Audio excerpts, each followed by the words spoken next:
High বন্ধুরা, আমি মমতা মান্না চলে আসলাম তোমাদের সামনে নতুন একটা রেসিপি নিয়ে। আজকে আমি রেসিপিটা বানাবো হলো আলু আর সোয়াবিনের কোরমা।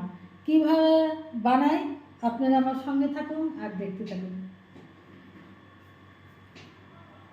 এখানে পেঁয়াজ নিয়েছি, আমি নারকেল নিয়েছি, তিল নিয়েছি, দারচিনি নিয়েছি, আদা রসুন আর বাদাম। এইগুলো এখন আমি জারের মধ্যে দিয়ে দেবো, মিক্সার জারে দিয়ে আমি মশলাটা বানিয়ে নেব।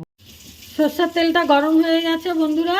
আর এই দেখুন আলু আর হলো সোয়াবিন সিদ্ধ করে রেখেছি, সেটা দিয়ে দিলাম।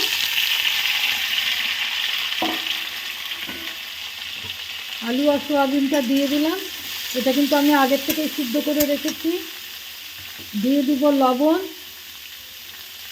পরিমাণ মতন লবণ যাচ্ছে, পরিমাণ মতো হলুদ চলে গেল, আর দেবো হলো ধনিয়া পাউডার।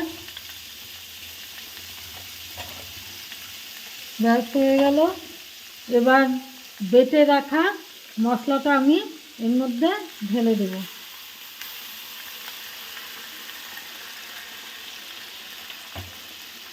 এটাকে আমি ভালো করে কষিয়ে নেব।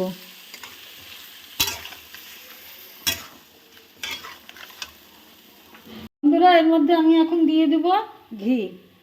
সুন্দর কষানো হয়ে গেছে, দেখুন একখানে দলা পাকিয়ে গেছে। তো এখন আমি এর মধ্যে দিয়ে দেব ঘি। এই যে ঘিটা দিয়ে দিলাম।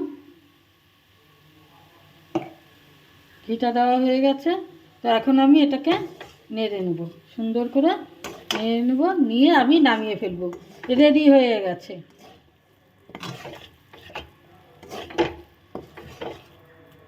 এখন নামিয়ে নেব।